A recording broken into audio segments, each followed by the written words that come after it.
السلام علیکم۔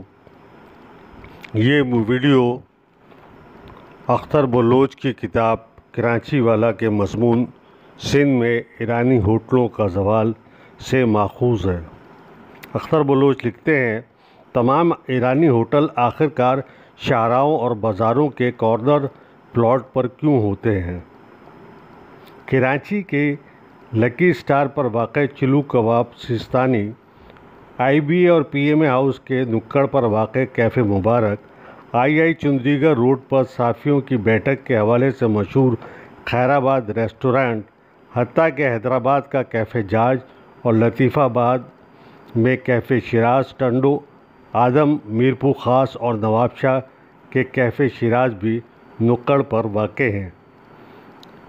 اس حوالے سے صدر میں واقع کیفے ایروس کے مالک فرشید روحانی، جن کے والد نے 1947 میں کیفے یوروس کا آغاز کیا تھا جو دسمبر 2015 میں بند ہوا، ان کا کہنا ہے کہ یہ 1910 یا 1912 کی بات ہے، جس وقت ایران میں تیل اور گیس کے ذخائر دریافت نہیں ہوئے تھے، نہ ان کی معیشت بہت بہتر تھی، نہ ہی ان کی زراعت زیادہ زرخیز تھی۔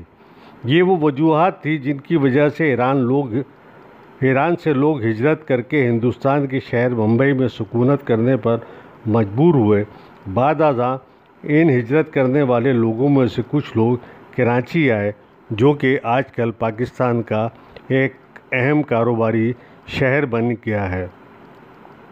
انہی لوگوں میں سے ایک شخص مومن آبادان نامی ایک پارسی بھی تھا، جس نے کراچی کے مشہور علاقے صدر میں آبادان ٹی شاپ کے نام سے ایک دکان کھولی۔ یہ لگ بھگ 1912 یا 1913 کی بات ہے۔ ایرانیوں نے کراچی میں کاروبار کا آغاز کب کیا؟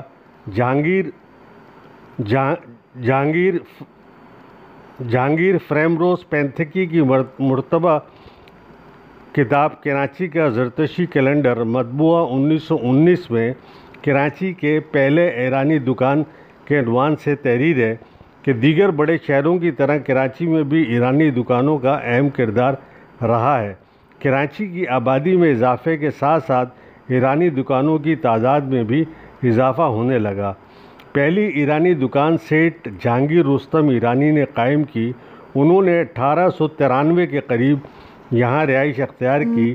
یہ کہنے میں کوئی مبالغہ نہیں کہ کراچی میں موجودہ ایرانی دکانیں سیٹھ جہانگیر کی مرہون منت ہیں۔ انہوں نے اس ضمن میں اپنے ایرانی بھائیوں کی بہت مدد کی۔ جہانگیر ایرانی کراچی کی ایک مشہور شخصیت ہیں۔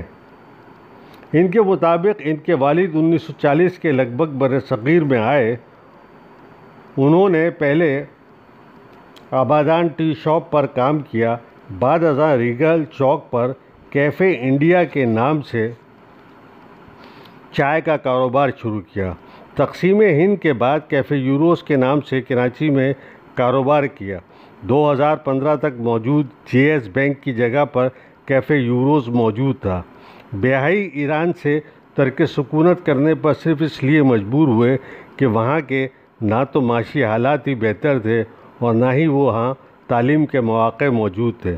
وہاں سے ترک سکونت کرنے والوں نے کراچی میں چائے کا کاروبار اس لیے بھی شروع کیا کیونکہ وہ زیادہ پڑھے لکھے نہیں تھے، لیکن اس کے باوجود یہ لوگ انتہائی نفیس طبع کے حامل تھے اور یہ نفاست ان کے کاروباری لین دین سے بھی ظاہر ہوتی تھی۔ آبادان کے بعد دوسرا بڑا نام ایک بہائی شخصیت تھی جن کا نام اسفندر یار بختیاری تھا۔ انہوں نے 1924 میں پرشین ریستوران اور بعد ازاں پرشین بیکری کے نام سے کاروبار کا آغاز کیا۔ پرشین ریستوران 1970 میں ختم ہو گیا، لیکن پرشین بیکری آج بھی موجود ہے۔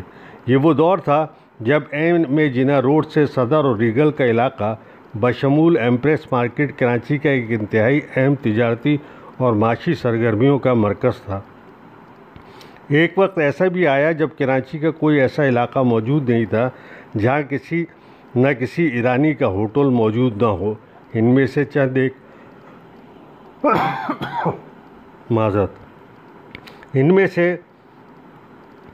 چند ایک ریستوران یہ تھے۔ اگر آپ ایمپریس مارکیٹ سے آغاز کریں تو ایک بڑا نام کیفے شاپور تھا، اس کے بالمقابل کیفے رائل تھا، اس سے تھوڑا آگے آبادان ٹی شاپ تھی، اس سے آگے پرشین ریستوران موجود تھا، اس سے آگے پرشین بیکری، اس کے سامنے کیفے جاج ایک انتہائی مشہور جگہ تھی، اور اس سے آگے کیفے یوروز موجود تھا۔ اس سے تھوڑا اور آگے بڑھیں تو کیفے ریگل موجود تھا، اس سے تھوڑا اور آگے cafe Adil, cafe Nishad, cafe puff, Broadway, cafe Shanaz, cafe ideal, cafe Shams اور کیفے رائزنگ سن موجود تھا۔ اس کے علاوہ پاکستان چوک کے علاقے میں گل بہار کیفے، اپالو کیفے اور کیفے سعدی بھی مشہور تھے۔ غرض یہ کہ ایک طویل فہرست اس ضمن میں یاد دہانی کے لیے موجود۔ ان تمام دکانوں میں کیفے پرشین ریستوران اور کیفے جاج دو بڑے مشہور ریستوران تھے۔ کیفے جاج 1940 میں قائم ہوا تھا، لیکن یہ 1979 میں ختم ہوا۔ 1961 تک یہ جگہ کراچی میں بہت مشہور رہی، کیونکہ اس وقت کراچی پاکستان کا دارالخلافہ تھا۔ کیفے جاج کا حوالہ آپ نے مختلف اخبارات میں پڑھا ہوگا۔ کیفے جاج اور کیفے پرشین کے درمیان فریڈرک کیفیٹیریا ہوا کرتا تھا، جس کا بورڈ آج بھی موجود ہے۔